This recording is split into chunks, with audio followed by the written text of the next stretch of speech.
Today we will be starting the skeletal system unit, and so this will be an introduction of the bones. I am going to expect that you memorize the bones first. That way when we are talking about different types of bones and their features, that you already have a very clear understanding of where those bones are and what they might look like.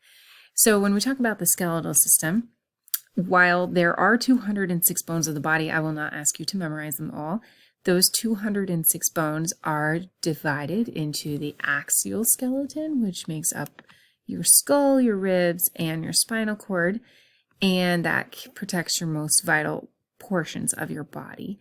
And then you have your appendicular skeleton, which includes all of the limbs. And so those you could almost think of as extra bones. While they are functional, they're not absolutely crucial for us to be living. And so we will be looking at some of those.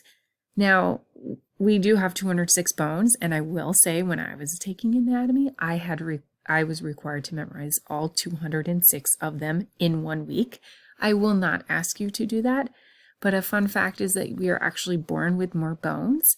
The bones of the skull, for instance, they're very soft in babies, and perhaps maybe you knew that.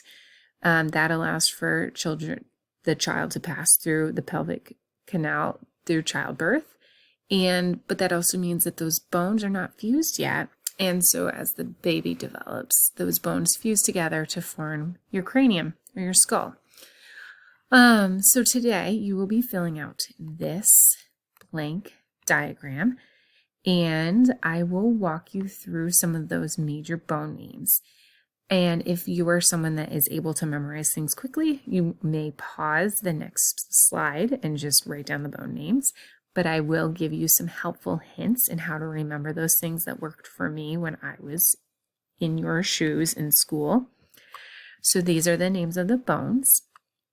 Starting with the skull, you have your mandible, which is your jaw. If you've ever heard of your TMJ joint, that is the joint up here, but it is made up of your mandible.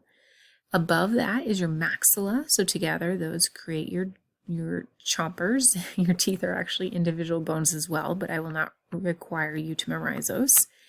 In the front of your head, you have your frontal bone. That one should be easy to remember. You also have two parietal bones on either side of your skull, and I like to think of those as the parents that are always above you, keeping tabs on you and making sure you're doing everything correctly. And in back, you have your occipital lobe. I just happen to remember that is the lobe that's near your eyesight. In back of your skull, this is actually the part of your brain that is responsible for your vision, but it is called the occipital bone back there.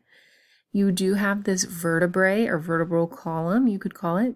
We often call this the spinal cord, but I'm asking you to call it the vertebrae or the vertebral column.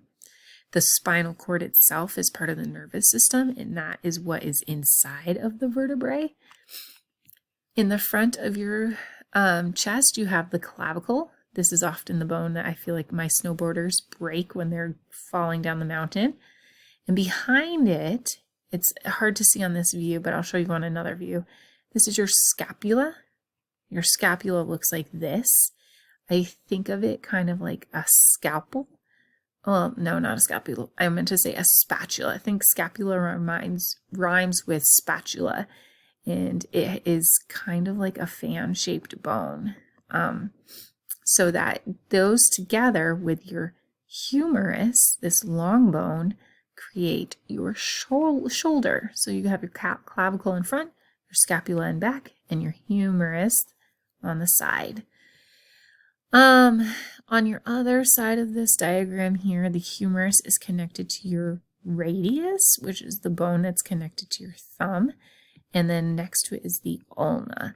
And the way I remember that the radius is connected to the thumb is that if I turn my hand from top to bottom, the bone that's really turning is my radius. So I think of this as making like a circle around my ulna.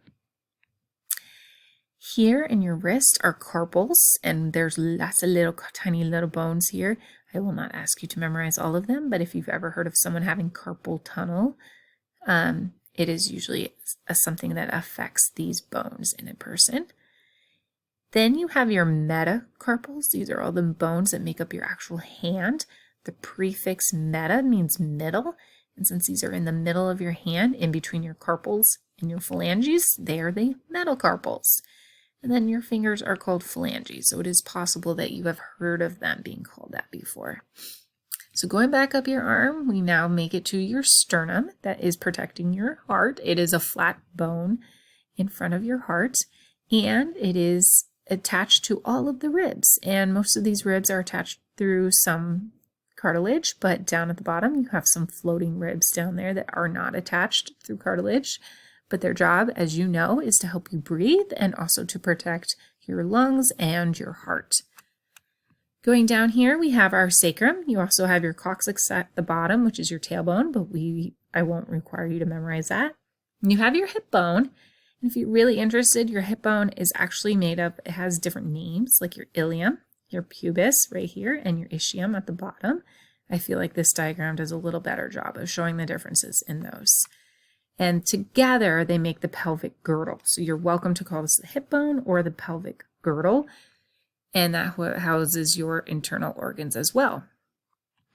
And then when you go down, you have your longest bone, the femur, an incredibly strong bone that can hold so much weight and force. And then you have your patella, which is your kneecap. And you weren't actually born with kneecaps. You develop them as you learn to crawl. Below that, you have two bones of your lower leg. You have your tibia and your fibula. The way I like to remember them is tibia is a bigger bone and it takes most of the weight, and I call it the true bone. That's not really real, but it's the way I remembered it. And that the fibula was on the side pretending. So it was like a fake bone. But that was just as a way for me to remember which one was which. Then you have your ankle. So you have your talus right here, and then you have tarsals. Now notice, I don't want this to trick you, but tarsals, it's kind of like carpals. So up here you had a lot of wrist bones. You have a lot of ankle bones down here. So you have your tarsals. And then in between your ankle and your toes, you have your metatarsals that make up your foot. And then at the end, you have your phalanges, just like you do up here in your hands. Those are called phalanges. Now you have your phalanges. The way I remember that tarsals is on the foot is that tarsal starts with T, so do your toes. And so that's my helpful hint for you. So remember these bones. If it helps you to color each bone in, please do so. I know that is the easiest way it was for me to remember the names of bones. Each one had a different color.